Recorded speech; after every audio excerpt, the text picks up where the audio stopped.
After watching the 2020 regional convention in her native language of Chichewa, 16-year-old Lisa from Malawi stated, "With this convention, I saw how Jehovah fulfilled his promise at Hebrews chapter 13, verse 5. I will never leave you, and I will never abandon you." Many have made similar appreciative comments after watching the convention in their language. You have made kind donations online at donate.jw.org and by other means. Thank you for these donations that support our extensive translation efforts. Earlier in our program, we discussed 5 peace wreckers that we should put away. But what can we do if peace has been disturbed? Can it be restored? And if so, how? We invite you to pay careful attention to the following 4-part symposium. Brother John Ekron, a helper to the Coordinators Committee, will start us off with the talk, "Seek Peace and Pursue It," by not quickly taking offense.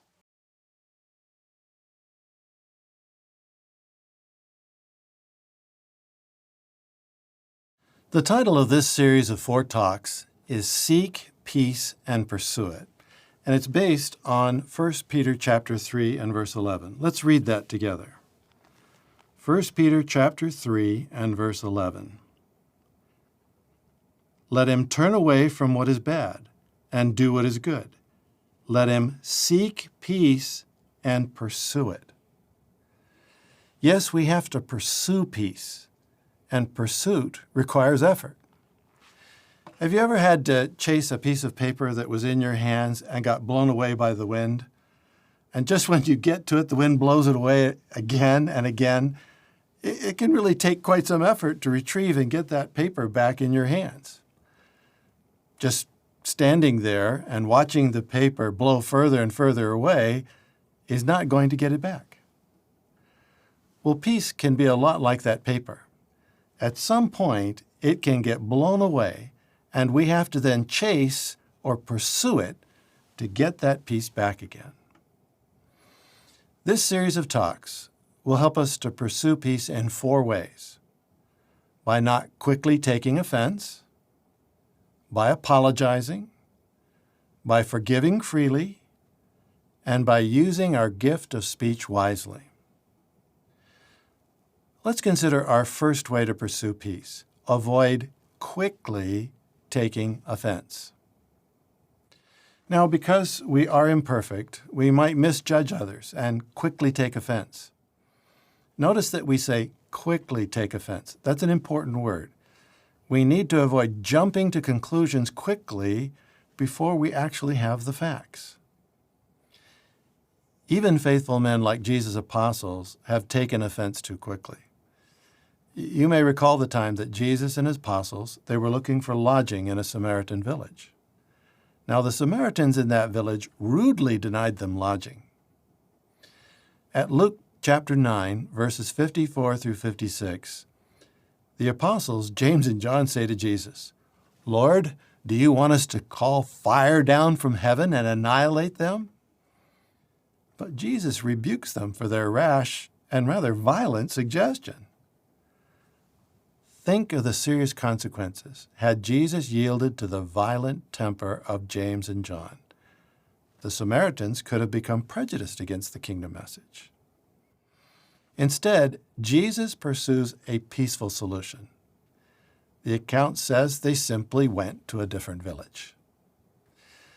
Now, does this mean we're saying I can never take offense?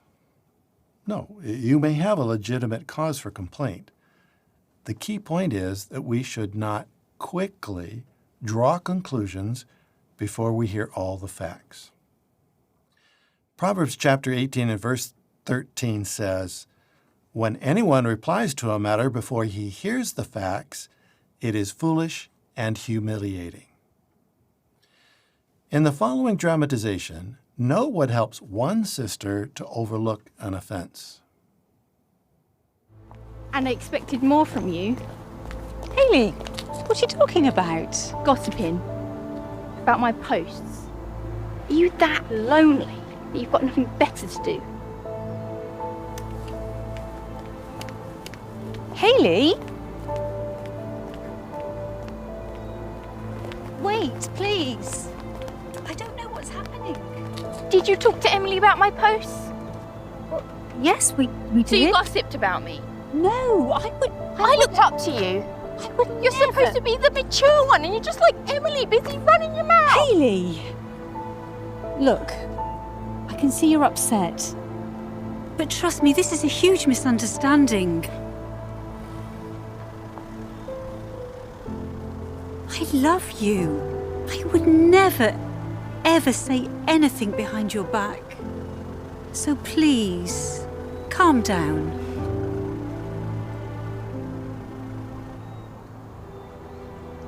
Sometimes I just feel so alone. Between Nana and work. And then knowing all of you are talking about me. I promise, that's not what happened. You're just really tired and overwhelmed. So why don't we just slow things down a little? You know, meetings always make me feel better, even on my worst days. Why don't we go inside, clean up a little, enjoy the programme together? Then afterwards, we can all talk. I promise, it'll be okay.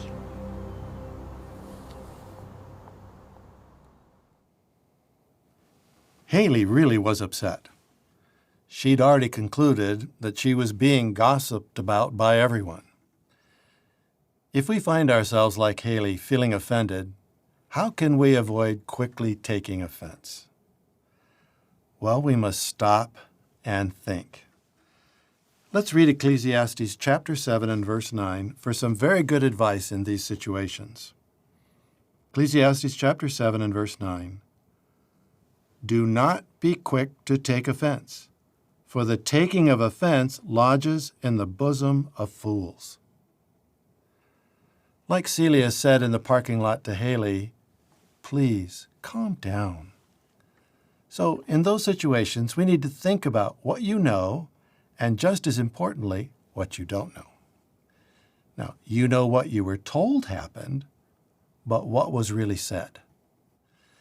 In the video, Hayley quickly believed what she was told. She did not even ask Celia what she really said.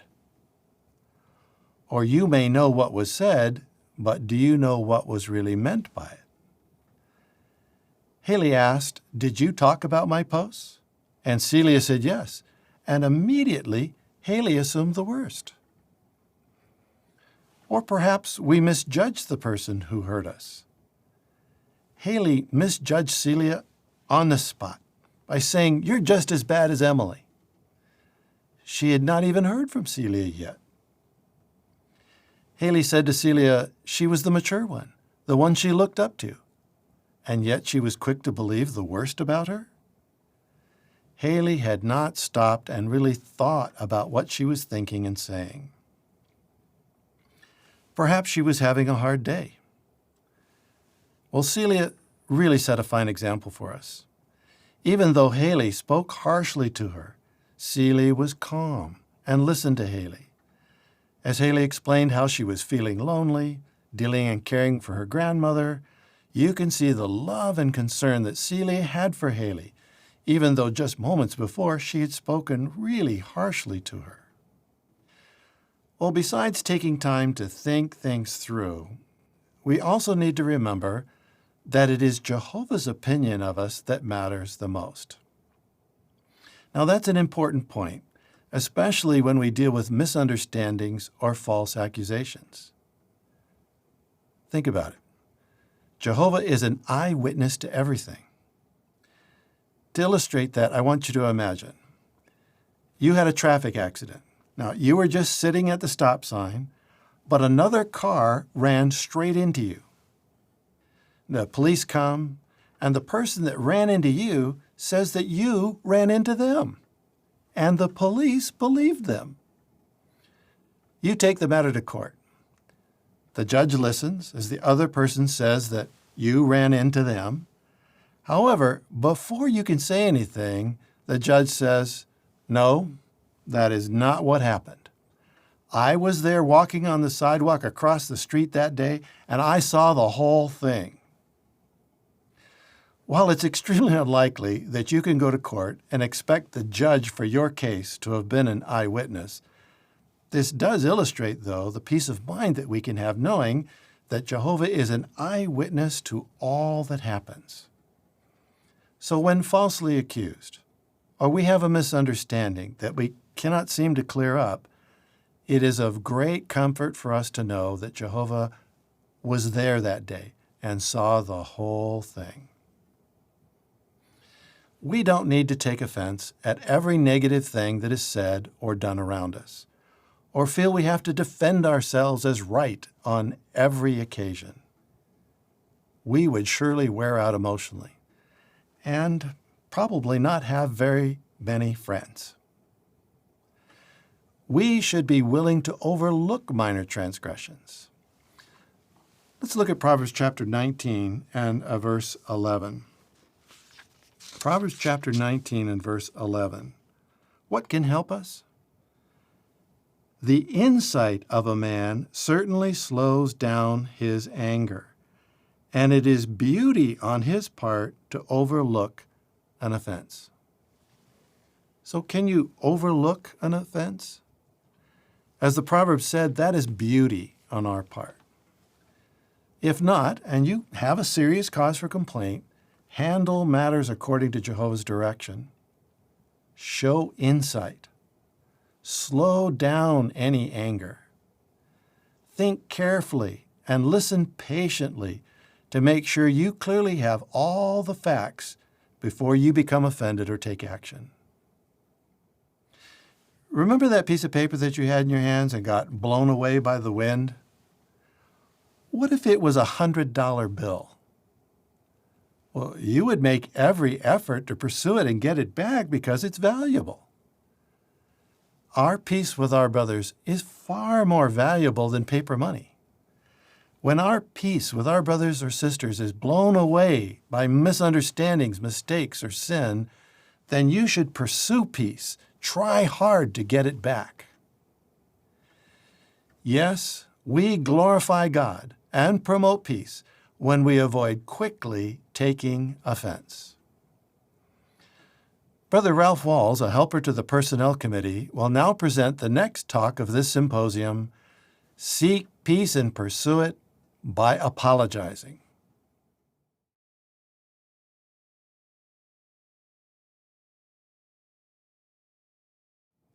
I am so sorry.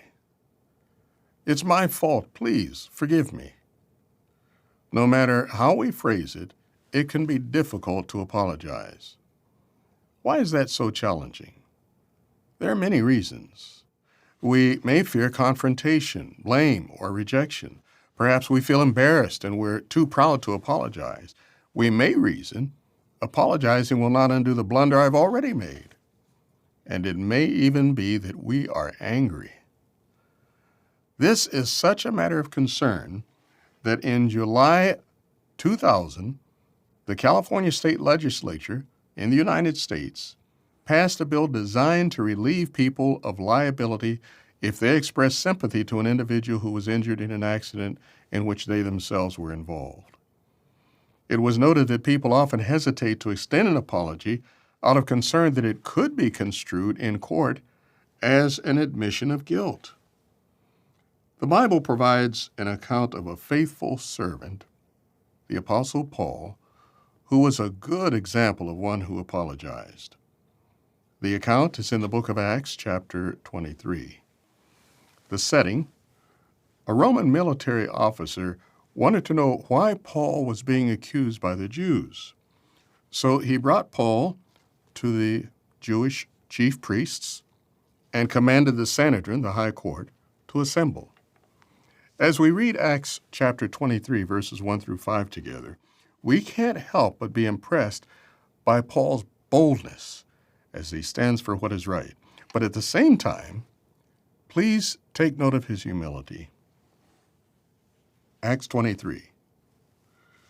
Looking intently at the Sanhedrin, Paul said, "Men, brothers, I have behaved before God with a perfectly clear conscience down to this day."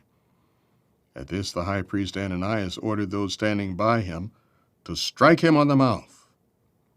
Then Paul said to him, "God is going to strike you, you whitewashed wall.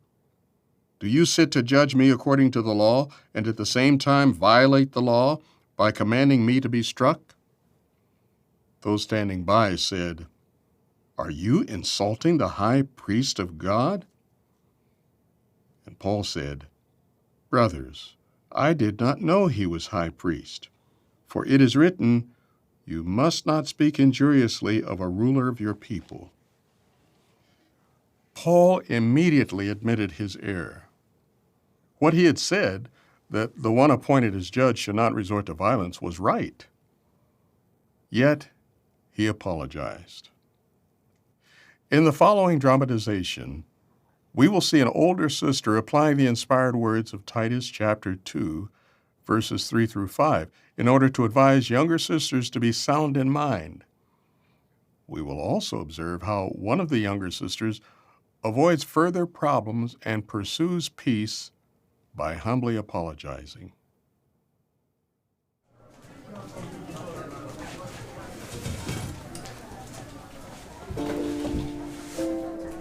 I don't know how this happened. But Hayley, I'm sorry. It hurts me to see you so upset.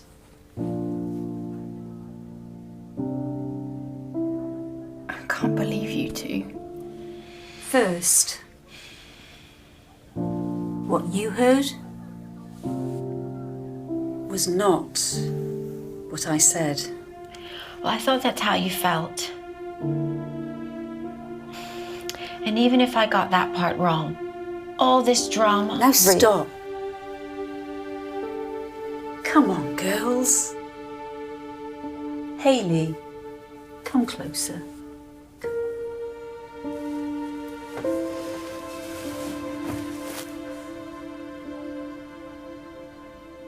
Love is patient and kind.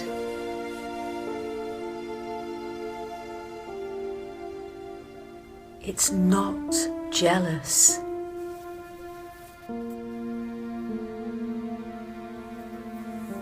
It doesn't become provoked, even when things become difficult. So what are we going to do? I just thought that... No. I'm sorry, Hayley.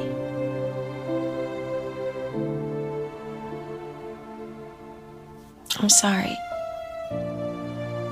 I shouldn't have judged you so harshly. I shouldn't have judged you at all.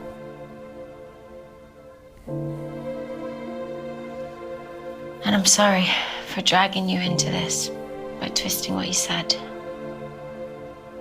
It's okay. Things happen. I've been on both ends.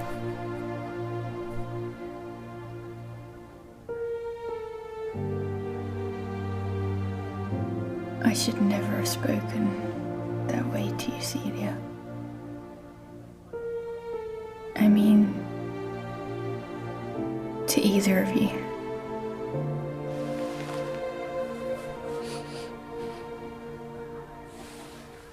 Got to get home to Nan. I'll call you tomorrow. Bye.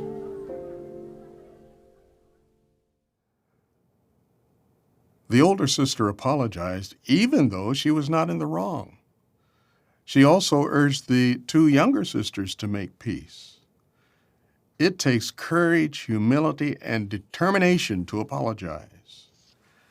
It's interesting to note what's stated at Philippians chapter 2 and verse 3. "Do nothing out of contentiousness or out of egotism, but with humility consider others superior to you. That means our determined effort is not to win an argument, which could be contentious, nor do we want to start a discussion with the primary thought being that we are in the right.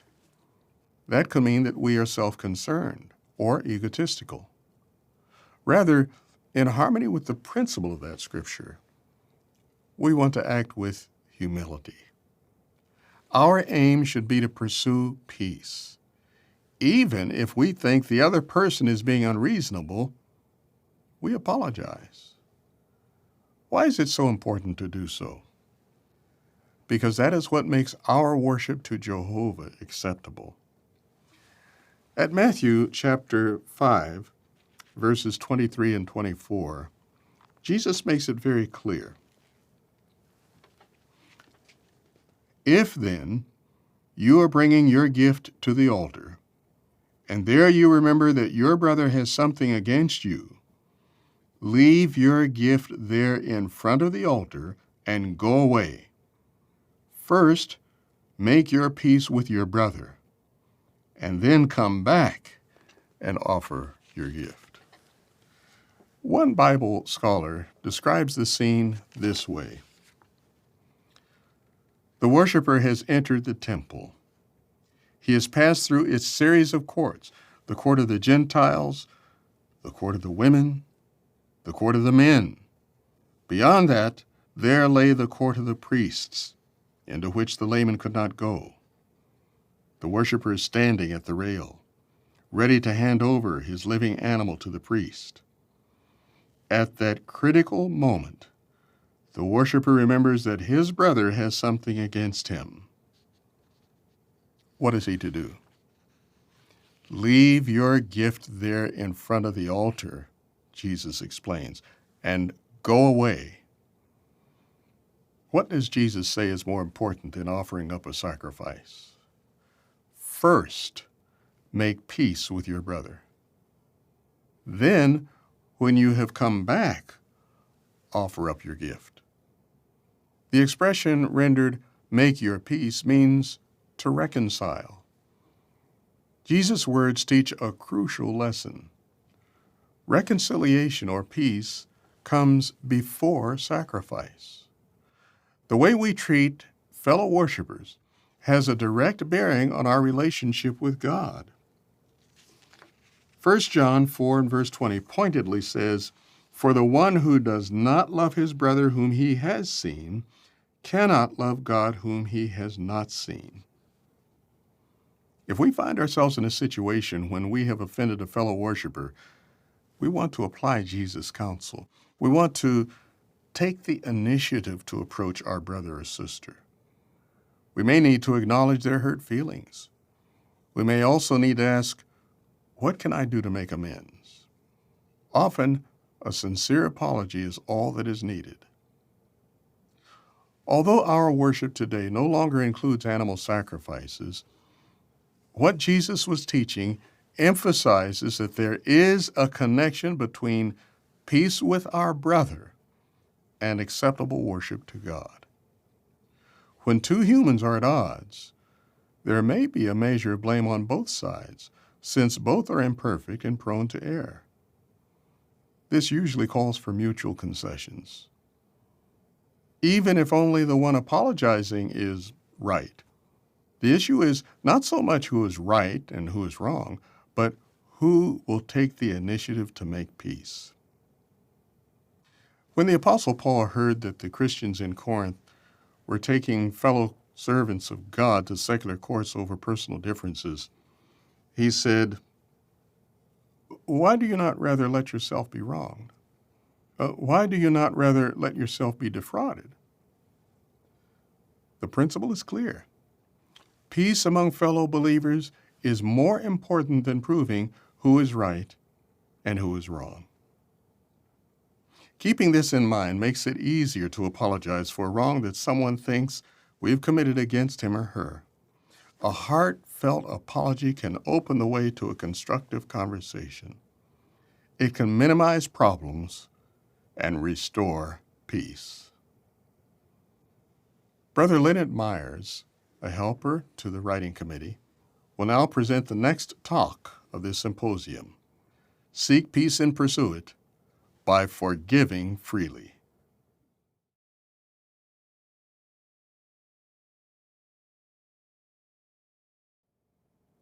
It's a simple fact that to be at peace with others, we must be willing to forgive. Please notice two examples.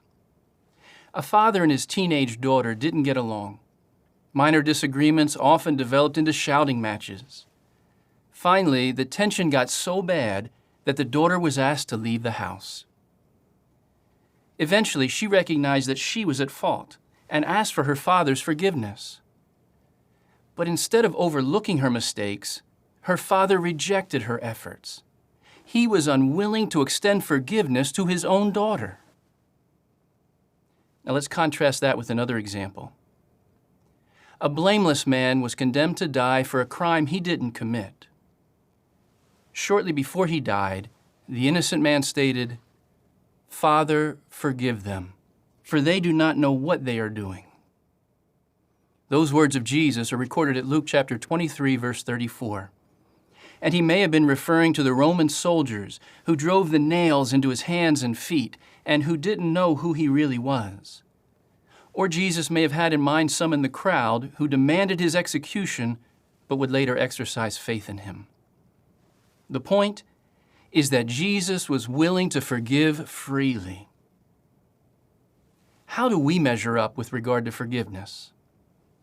Are we like Jesus, willing to forgive others freely? Or at times, do we tend to be more like the man who was unwilling to forgive?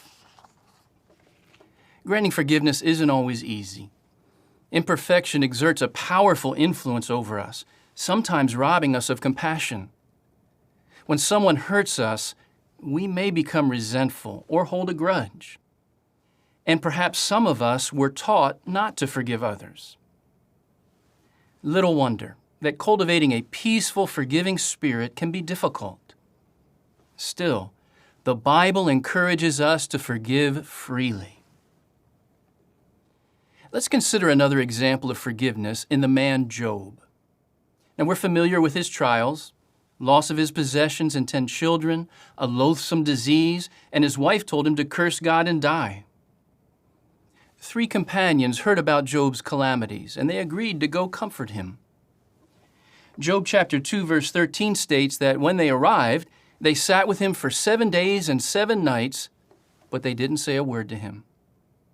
Now, maybe that was a good thing, because when they finally opened their mouths, they deeply hurt Job with their baseless accusations. But notice something interesting about this account. Please turn with me to Job chapter 42. At the end of Job's trials, Jehovah asked Job to do something regarding these false accusers. Notice Jehovah's words there, Job 42, the B portion of verse 8. And my servant Job will pray for you. I will surely accept his request not to deal with you according to your foolishness. Did you notice? After all the false accusations, Jehovah asked Job to pray for the men who had tormented him. Now, would Job tell Jehovah, Jehovah, after what they said to me, I'm not going to forgive them? Would Job be resentful? Notice the latter portion of verse 9. And Jehovah accepted Job's prayer. Job followed Jehovah's instructions. What was the result of Job's integrity and his forgiving spirit? Verse 10. After Job had prayed for his companions, Jehovah removed Job's tribulation and restored his prosperity. Jehovah gave him double what he had before. The account goes on to say that Job had 10 more children, he lived for 140 more years, and verse 17 states, finally Job died after a long and satisfying life. Job was blessed for his forgiving spirit, and he set a good example for us to forgive freely. In the following dramatization with Celia and Haley, notice why Haley finally decides to forgive freely.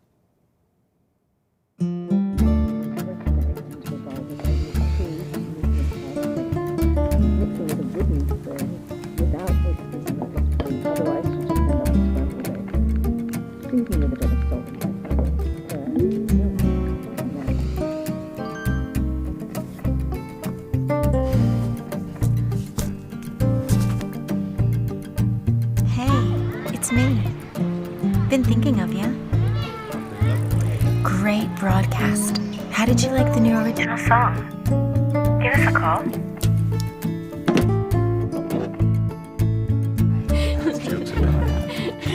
And so it's one of those truths transform your lives. Maybe one day we'll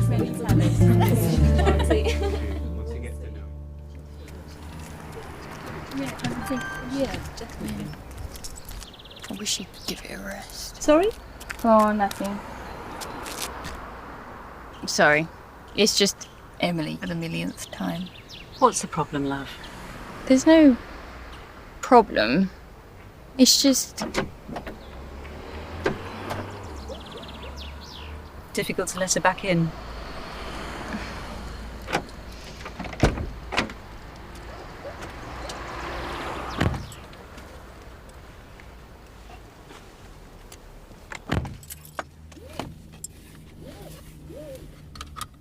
Not that simple. Not that simple. You want to forgive. But not get burned again. Keep in mind, a chance to forgive is a chance to imitate Jehovah. We wouldn't want to miss that opportunity. I never thought about it like that. Think back to a time when you wanted forgiveness. When it meant everything. How did it feel? Just like Anna does as well. She really You feel awful. cares about you. That you've let everyone down. You're very precious.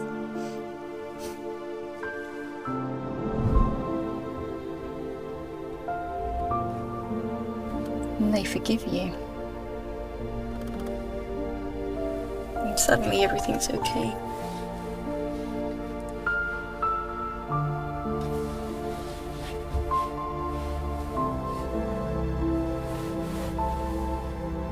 Emily. Sorry I haven't been back to you. Have plans for tomorrow? What good reasoning on the part of Celia. Did you notice the expression that really touched Haley's heart? A chance to forgive is a chance to imitate Jehovah. We wouldn't want to miss that opportunity. So when we've been wronged, we don't want to miss the opportunity to imitate Jehovah by forgiving freely. Please notice how this is highlighted at Colossians chapter 3, verse 13. When we consider Job's example, remember that Jehovah instructed him to pray for his companions, and that helped Job display a forgiving spirit. Well, notice here what Jehovah instructs us to do. Colossians 3:13. Continue putting up with one another and forgiving one another freely, even if anyone has a cause for complaint against another. Just as Jehovah freely forgave you, you must also do the same. The Greek verb used here for freely forgive is related to a word often rendered undeserved kindness or favor.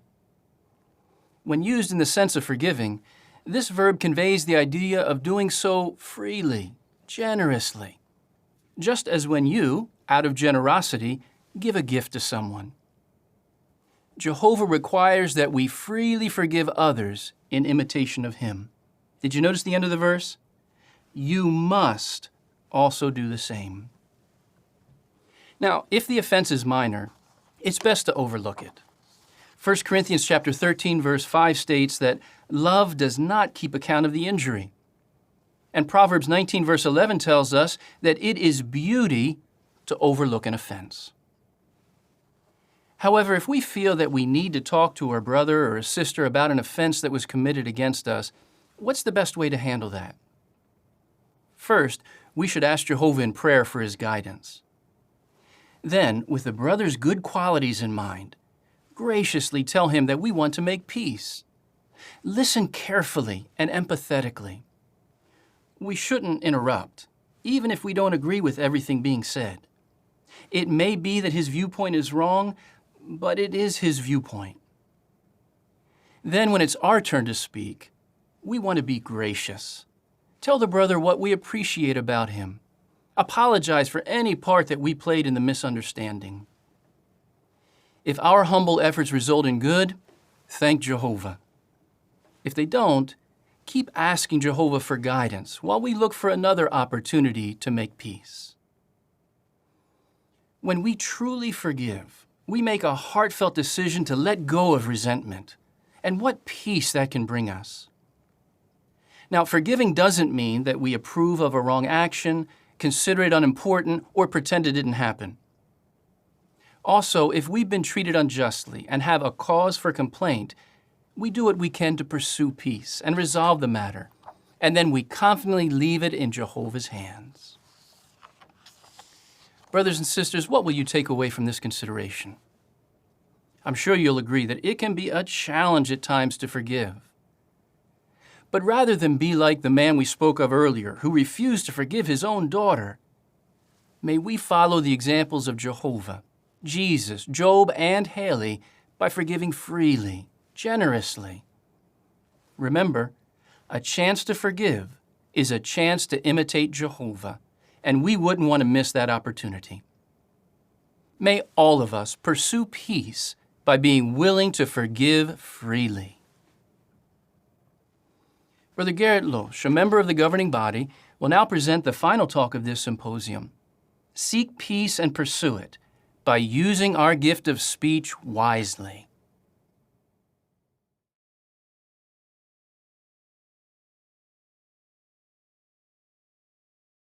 Why is it challenging to use our gift of speech wisely?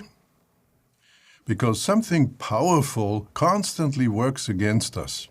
What is it? Imperfection.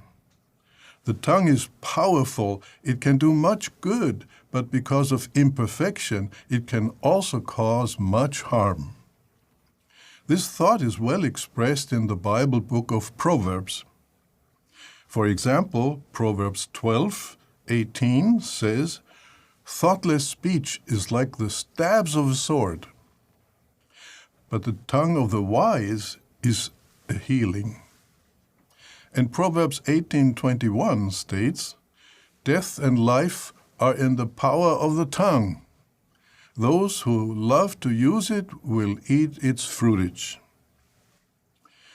Words have power, so we need to be careful about what we say and how we say it. Perhaps you can recall when someone spoke unkindly to you and hurt you deeply. On the other hand, thoughtful speech can mend an aching heart and heal friendships. Because of imperfection, we all have difficulty controlling our tongue. This was true even of the first-century disciple James. He humbly acknowledged the challenge that all humans face in the 3rd chapter of his inspired letter. Notice how James described this in James chapter 3, verses 3-6 and verse 8. "If we put bridles in the mouths of horses to make them obey us, we guide also their whole body. Look also at ships. Although they are so big and are driven by strong winds, they are steered by a very small rudder, wherever the man at the helm is inclined to go. So too, the tongue is a small part of the body, and yet it makes great brags. See how small a fire it takes to set a great forest ablaze. The tongue is also a fire. The tongue represents a world of unrighteousness among our body members, for it defiles all the body and sets the whole course of life on fire, and it is set on fire by Gehenna." And verse 8, "But no human can tame the tongue. It is unruly and injurious, full of deadly poison." In addition to inherited imperfection, our upbringing could also be a factor. The Watchtower of September 15, 2006, page 21, paragraph 6, states, "In addition to human imperfection, family environment plays a role in the misuse of the tongue. Some people were raised in homes where parents were not open to any agreement, without self-control, fierce. Despite such challenges, it is possible for each one of us to seek peace and pursue it. Jesus set a good example in using the gift of speech wisely. He used his speech to encourage and comfort others. While on earth, he applied to himself the words found in Isaiah chapter 61, verse 1, which states the following: "The Spirit of the Sovereign Lord Jehovah is upon me, because Jehovah anointed me to declare good news to the meek. He sent me to bind up the brokenhearted, to proclaim liberty to the captives, and the wide opening of the eyes to the prisoners." As recorded at Matthew 12, verse 20, Matthew applies the words of Isaiah 42, 1-3 to Jesus. In Matthew 12:20, he stated, "No bruised reed will he crush, and no smoldering wick will he extinguish, until he brings justice with success." We learn an important lesson from such verses. Jesus recognized that the tongue has power to harm and power to heal. The Watchtower of February 15, 2015, page 13 and paragraph 11, thus stated that, quote, "Jesus showed discernment in all he said and did." Can we imitate Jesus more closely? If so, what will you do the next time an opportunity arises for you to use your gift of speech wisely? In the following dramatization, notice how the wise use of the tongue helps to heal.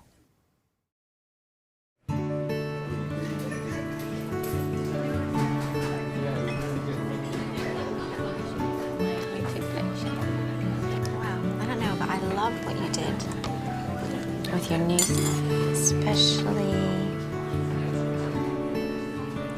this set. Oh, thanks.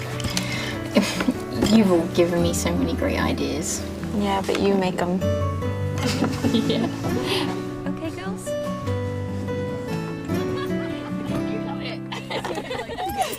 Exactly. Oh, this is my song. Mine too. You have a treasured place in Jehovah's house. He will help you out. And you have a roach. Stop. I'll tell you who else thinks it's her song, but you better get your plugs handy. Veronica. Oh my goodness, she's in love with her own voice. Ever sit near her at the hall, like she's the only one that can sing. And My first thought, oh no, here we go again. I've seen this movie before. You don't think she's showing off? Is this just about Hayley? Seems it's all about Hayley. Is there just a little bit of envy in there? I've lived it. If it's a case of her being more careful, how she comes across, that's another matter. What did she suggest? I should tell her that she needs to stop. Can you believe that? Especially as a pioneer. What kind of example is she How quickly it snowballs out of control. Not what I'm saying at all. You are such... You that lonely that you've got nothing better to do. Hayley? How difficult it can be to unravel. I'm sorry. I shouldn't have judged you so harshly. I shouldn't have judged you at all. A chance to forgive is a chance to imitate Jehovah. Think back to a time when you wanted forgiveness.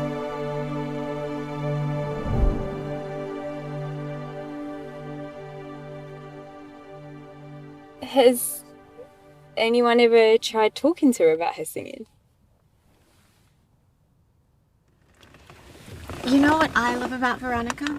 She's probably the most hospitable person I know. Always open house at her place. And can she cook? Have you tried her curry? I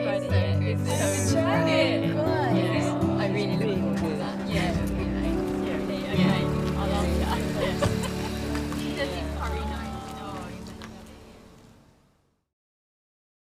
We should use our gift of speech to honor God and to benefit others.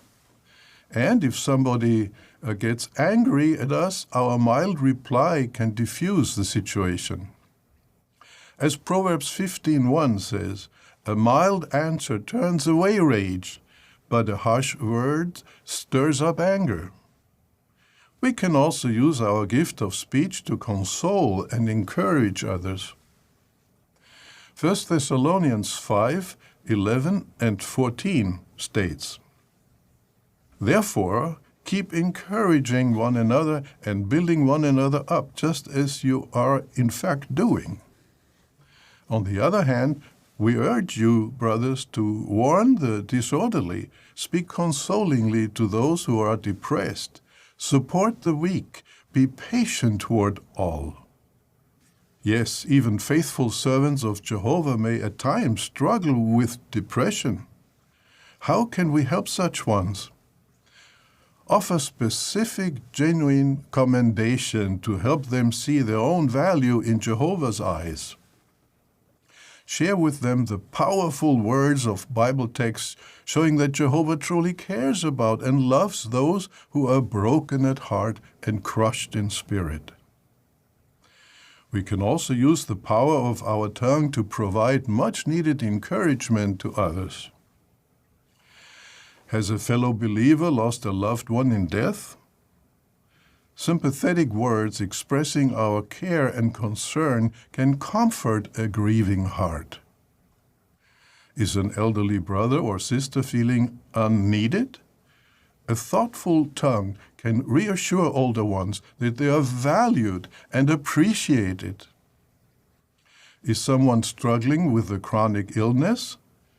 Kind words shared on the phone or in person can do much to lift the spirits of one who is sick.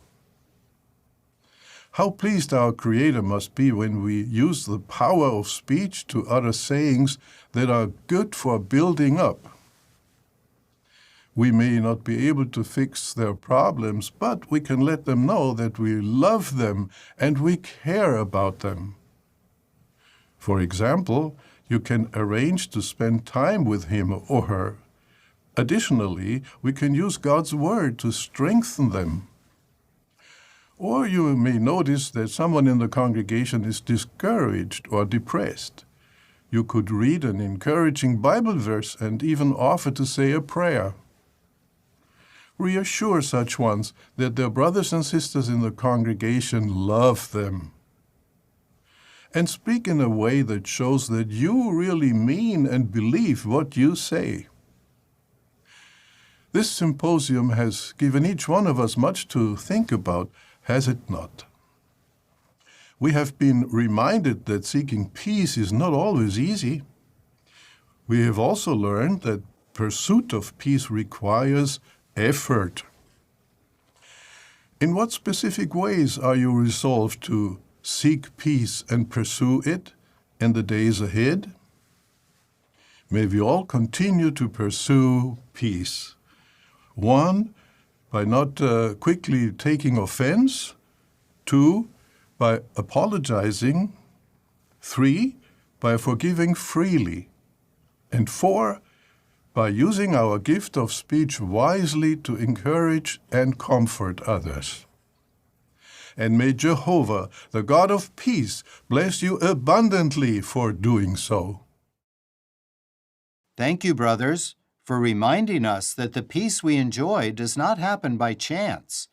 It requires continuous effort on our part, but we can succeed with Jehovah's help.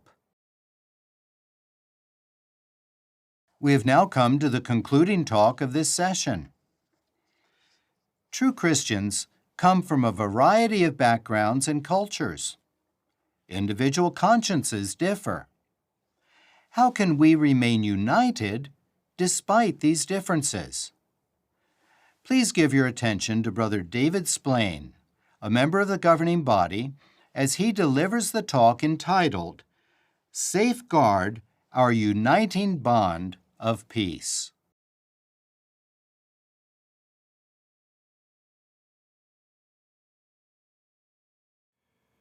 When we think of unity, the words of Psalm 133:1 may come to mind. Let's read them. Now, the words aren't going to be on the screen, so let's look them up in the Bible. I'll give you a moment. That's Psalm 133 and verse 1. It says, "Look, how good and how pleasant it is for brothers to dwell together in unity." Well, we certainly agree with these words of David.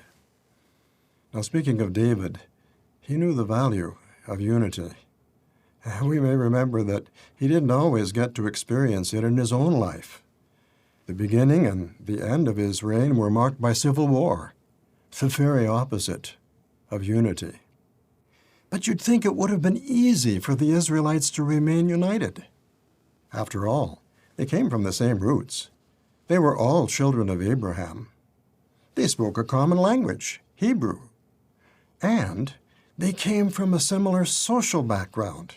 Their ancestors had all been slaves in Egypt, so there was no basis for anybody to brag about his heritage.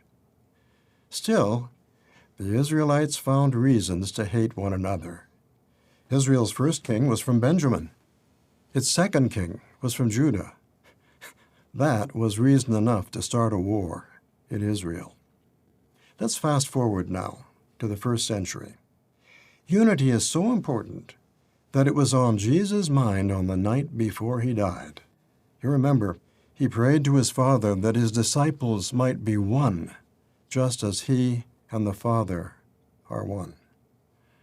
Now that could have been a challenge. Why do we say that? From a human standpoint, there was no reason for Jesus' disciples to be united. Unlike the Israelites, they did not have a common ancestor. They did not have a common mother tongue, and they came from a variety of social backgrounds. Think of it. The first Christians were Jews or Jewish proselytes. Growing up, they were taught that Gentiles were unclean and they wouldn't even enter the home of a Gentile, let alone preach to one. As for Gentile Christians, they came from every nation under heaven. Most of them knew nothing of the Hebrew language or the Hebrew scriptures. They'd worshipped false gods. Some had been highly educated in Athens, Alexandria, or some other center of worldly wisdom. Others had little formal education. Yet, when they accepted the truth, Christians became united and at peace with one another. The Apostle Paul wanted to help them to safeguard that bond of peace. Now that's the theme of our discussion this morning. And we're going to look at his words recorded at Ephesians chapter 4, verses 3 to 6. And we're going to focus in on a particular expression in these verses. This is Ephesians chapter 4. I'll give you a moment. Ephesians chapter 4, and we're going to read verses 3 to 6. Now, Paul is interested in unity here, so let's see how he frames his discussion. He says, earnestly endeavoring, so an effort is involved, earnestly endeavoring to maintain the oneness of the Spirit in the uniting bond of peace. One body there is, and one Spirit, just as you were called to the one hope of your calling. And then he emphasizes one Lord, one faith, one baptism, one God and Father of all. Now let's go back to verse 3 and look at the expression, the uniting bond of peace. So our discussion is safeguard the uniting bond of peace. Now the Study Bible has an interesting note on that expression. It tells us that the word translated uniting bond can also be translated ligament. Ligament. And it is translated ligament in other verses. Now, we know what a ligament is. It's a band of strong tissue that holds our bones together. So when we talk about the uniting bond of peace, we mean that peace is the ligament. It's the tissue that holds God's people together. That was true in the first century, and it's true today. Like the early Christians, we come from different backgrounds. We speak different languages. Yet Jehovah has shown us how to remain united and at peace. Now let's explain what we mean by being united. To be united doesn't mean that we all have to like the same things or we all have to think the same on every subject. There's room for a variety of tastes and opinions. There's variety on this convention program. We don't all wear the same style of suit or have the same color of tie. What about you? What's your favorite color? Your favorite food? Your favorite pet? In Jehovah's organization, there are dog lovers and cat lovers, and not everyone likes the same breed of dog or cat. Have you ever visited someone who has a pet that he thinks is just adorable? You take one look at the animal and you wonder how anyone could love a face like that. Yet he does. People are different, and their pets are grateful for that. The variety we find among God's people today will continue on into the new world. Jehovah loves variety. How many colors are there? How many species of plants, birds, and animals? Among God's creation, we find the simple and the complex, the plain and the fancy, the sweet and the sour, the rough and the smooth. There's great variety among people. Even in the new world, perfect humans won't have the same personality, talents, and abilities. You've always wanted to play the violin? Don't think when you're perfect you'll just be able to pick up a violin and play. And there's no guarantee you'll be able to play in an orchestra. Now, one way to maintain unity is to respect the conscience of others. This is very important because very often when unity is disturbed, it's because we don't respect the ability of other brothers and sisters to decide things for themselves. Now, what do we mean by the conscience? Let's be simple. It's the faculty that helps us determine right from wrong. I'm going to repeat that. The conscience is the faculty to determine right from wrong. Now, let's consider how our upbringing and our culture can help shape our personal view of right and wrong. In some cultures, there are large families. Conversation around the dinner table is loud. You can hardly hear yourself think. The children tease one another and don't hesitate to ask each other personal questions. The girls borrow each other's clothes, sometimes without asking. Some people would say that's wrong, but the girls see nothing wrong with it, and neither do their parents. In other cultures, family members are polite and courteous, but they don't talk much about their plans or their feelings. The parents don't often talk about their past because they value their privacy. Now, some who were raised that way tend to be rather strict with themselves and others. They have definite views of right and wrong. Borrow their clothes without asking, and they'll say, "That's stealing. I'm calling the elders." There are no gray areas with them. Now, there are lots of exceptions, and we're not saying that everyone in a certain culture fits the bill, but you get the idea. Now, what do you suppose happens when a publisher from one culture moves into a congregation where the other culture predominates? If he doesn't adjust his way of viewing others, he'll be miserable. Is one way right and the other wrong? No. Members of both cultures could learn from one another. Speaking of culture, we might ask ourselves, how do I feel about brothers and sisters who come from cultures that are very different from my own? They may speak with an accent. Their style of dress may be different. Their manners and food may not be what we're used to. Suppose that an elder is younger than we are, or from a different race. Will we accept his counsel?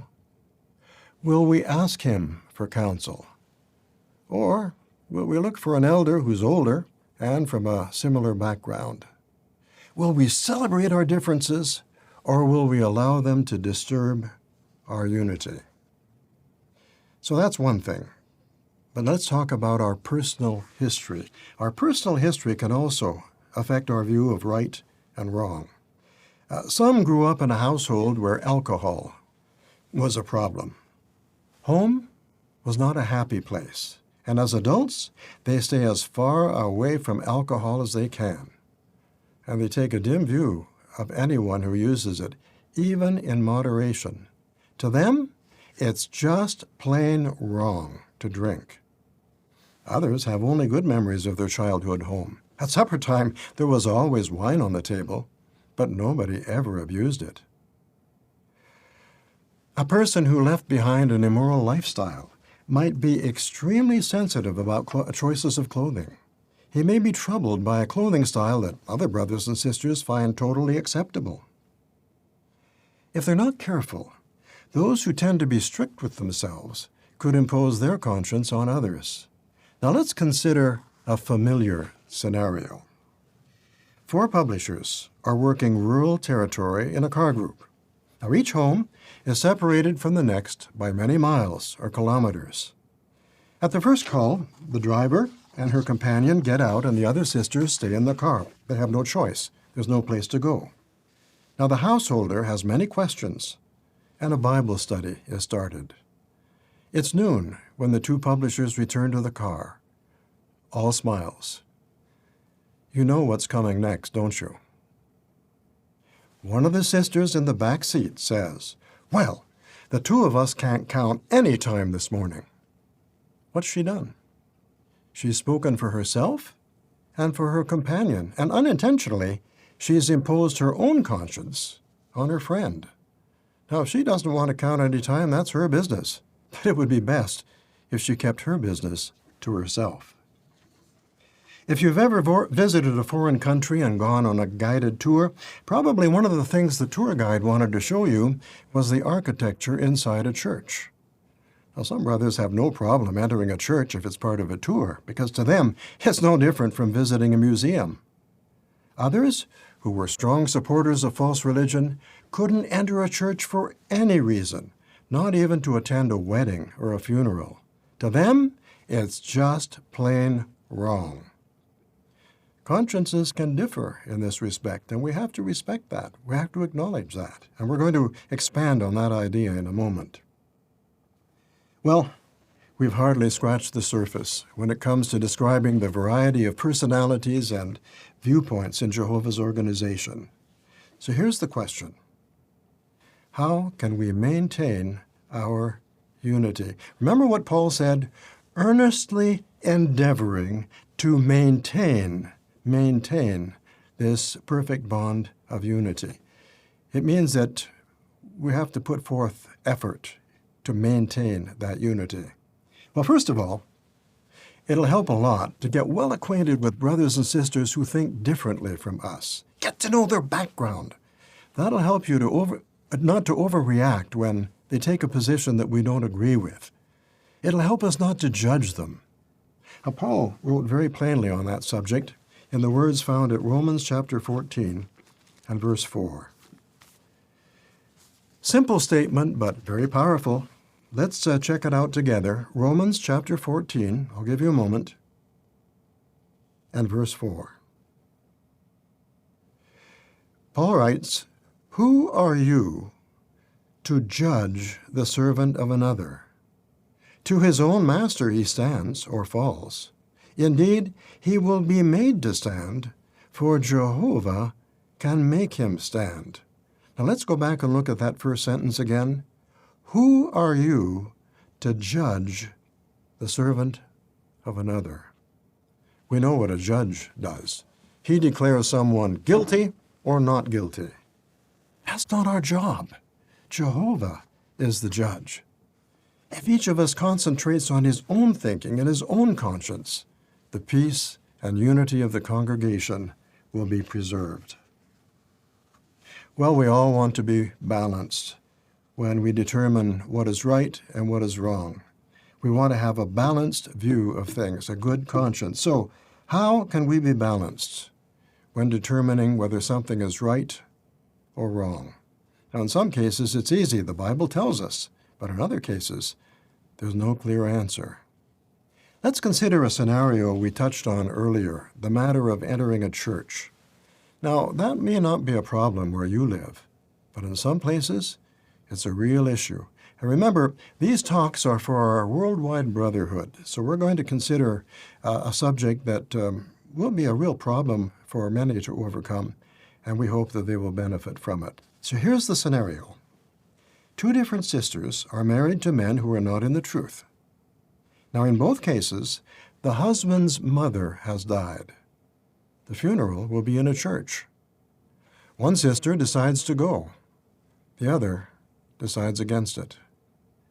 The sister who decides to attend has considered that in that church, there will just be a talk by a clergyman. There'll be no congregation singing, congregation prayers, or religious gestures. She was never very religious anyway, so none of that would mean anything to her. And her husband and his family will be happy if she just sits quietly until it's over.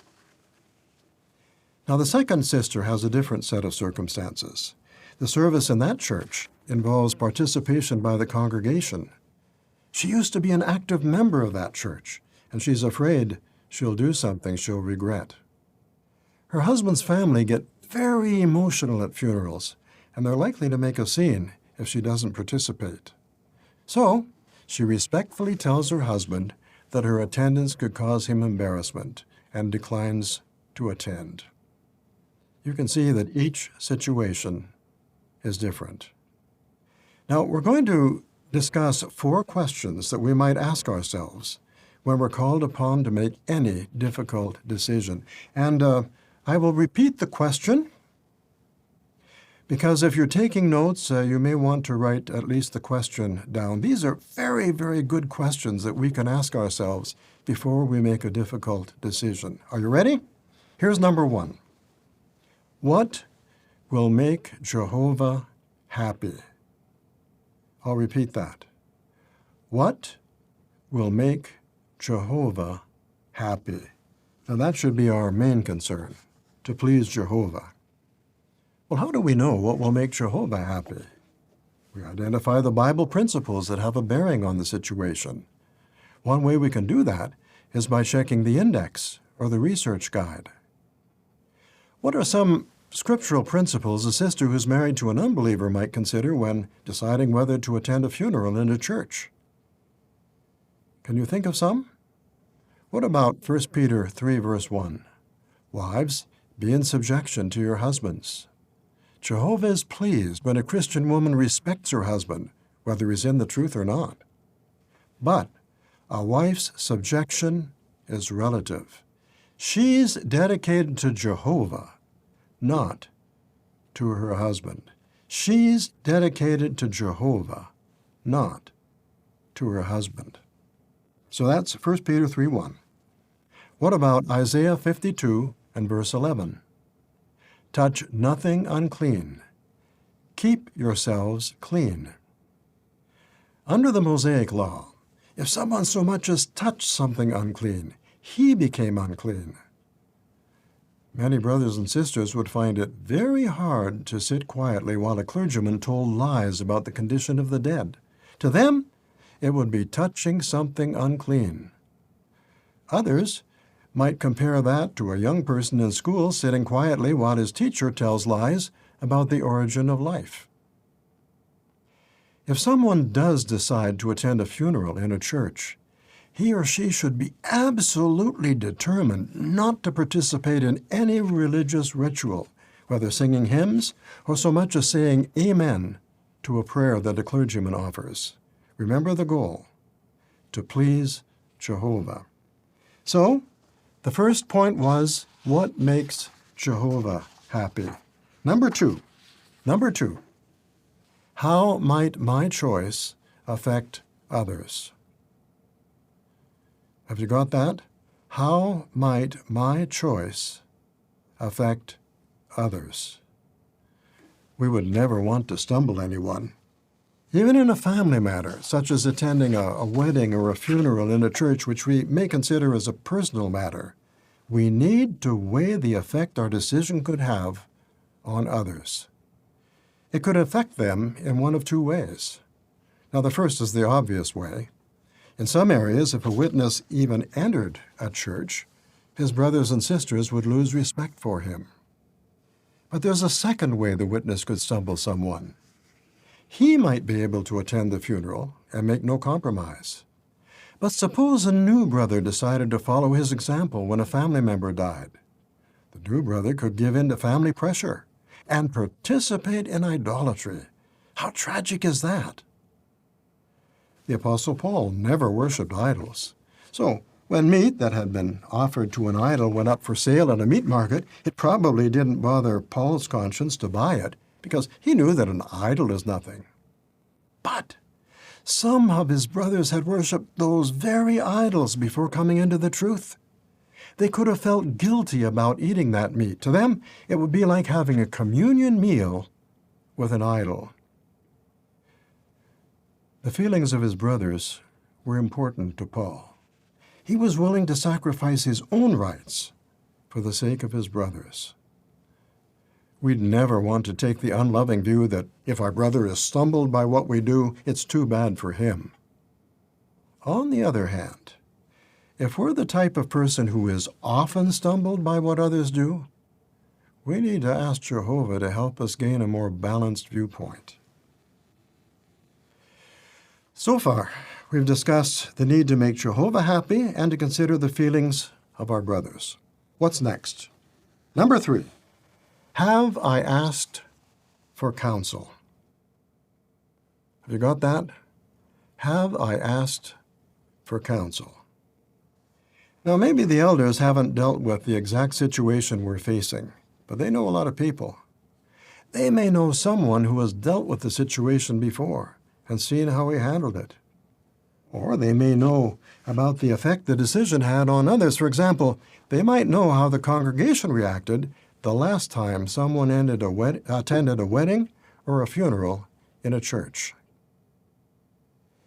Another situation where brothers often ask for the help of the elders involves the use of blood fractions. Should we accept them or not?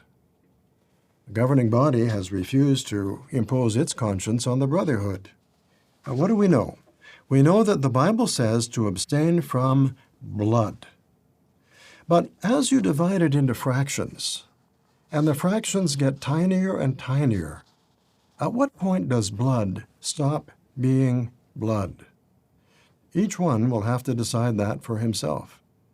Now, some might say, well, if it's a really, really tiny fraction, it doesn't bother me to take it. But others will say, it doesn't matter to me. If it's from blood, I don't want it. And their conscience also has to be respected. Now, let's illustrate. Air is made up of nitrogen and oxygen, and together they make up 99% of air. That leaves 1%.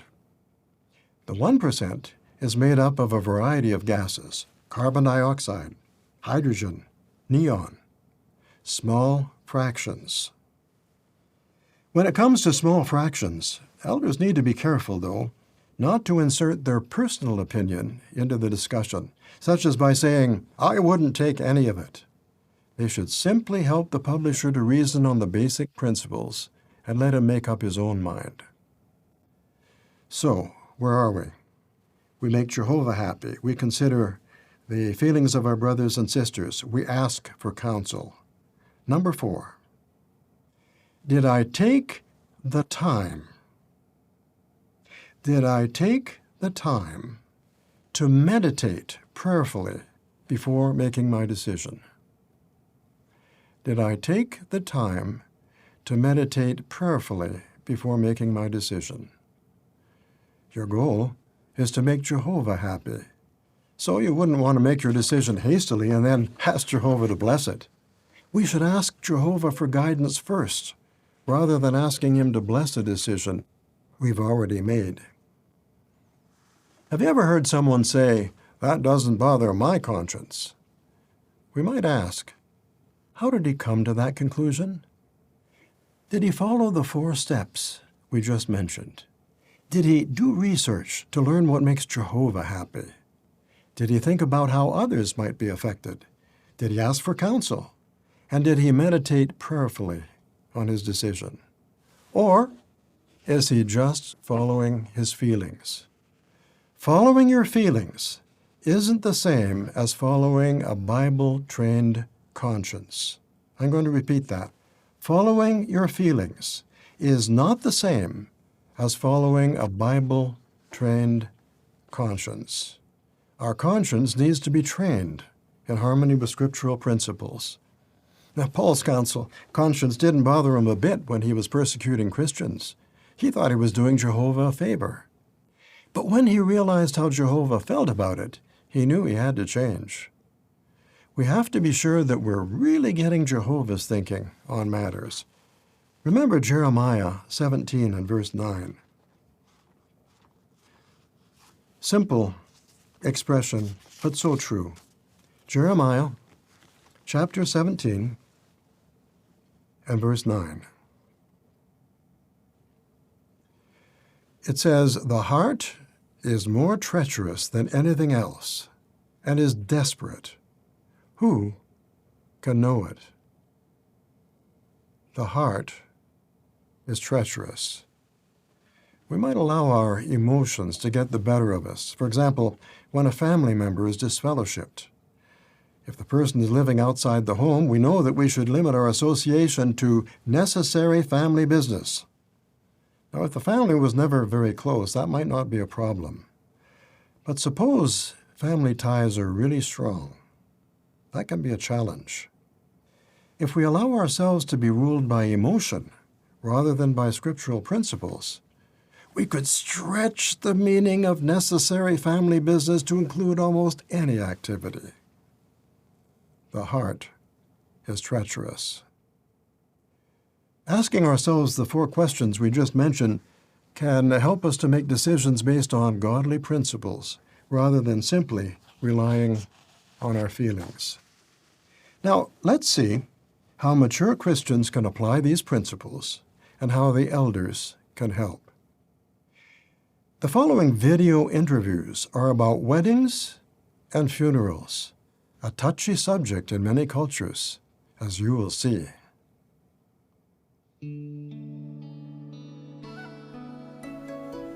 In Japan, religious rituals are associated with each stage of life and with each season of the year.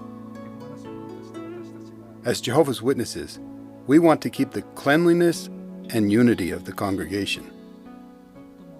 In this regard, one of the most delicate areas is the decision on whether to attend a non-witness funeral or not. The first thing we must consider regarding funerals is not to be involved in religious rituals and acts of worship that are condemned by the Bible. In harmony with the principle of 2 Corinthians chapter 6 and verse 14, we need to keep completely separate from pagan acts of worship. Next, even if we don't participate in the worship of other religions, we need to consider if our decisions could stumble someone in the congregation. When we consider the Bible principle in Luke chapter 17, verse 2, we do not want our decisions to hinder the faith of someone in the congregation.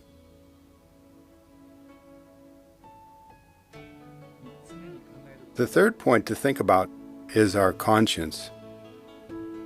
We need to seriously think about the Bible principle in Galatians chapter 6, verse 5, where it says that each must carry his own load.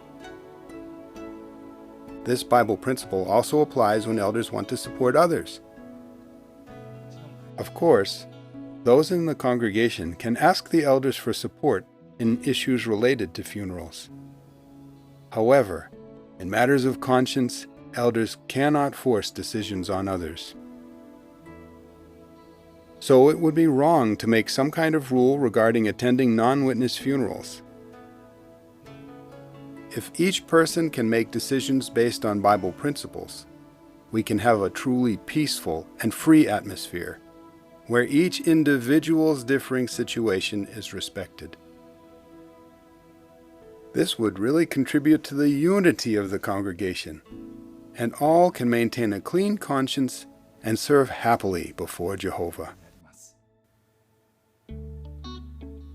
In my culture, specifically the Namibian Oshiwambo culture, like in many African cultures, there are many spiritistic customs related to weddings that are included in wedding celebrations.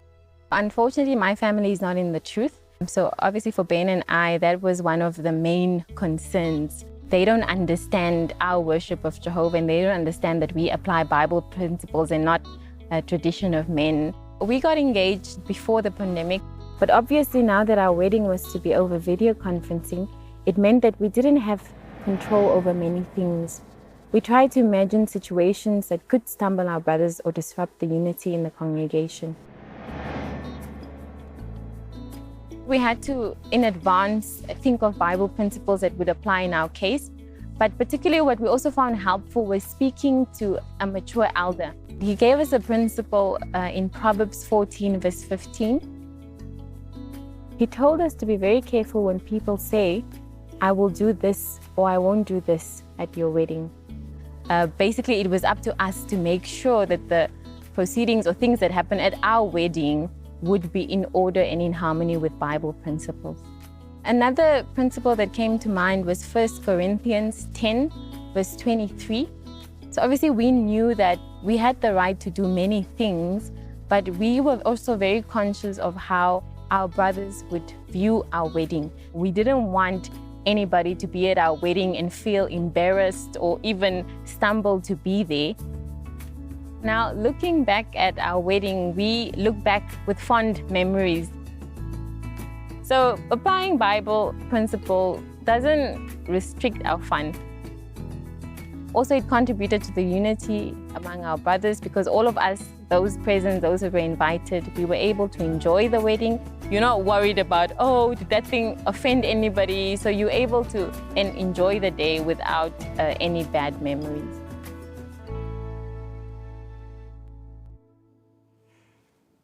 As you can see, our brothers in many countries are faced with very difficult decisions where weddings and funerals are concerned. The guidance the elders can provide is invaluable. Now, sometimes medical doctors complain that their witness patients are inconsistent because we don't all have the same view of certain medical treatments. One witness patient accepts certain fractions or therapies, so the doctor figures he knows what Jehovah's Witnesses believe. But then the next patient comes along, and he rejects them all. The doctor is confused. Those doctors don't understand the role of the conscience. We shouldn't worry when medical professionals don't understand our differing viewpoints because we should be glad that we serve a God who dignifies us with the freedom to make many of our own decisions. Now, the Apostle Paul mentioned 4 qualities that will help us to maintain the uniting bond of peace. And we're going to find those qualities at Ephesians chapter 4, and we're going to zero in on verse 2.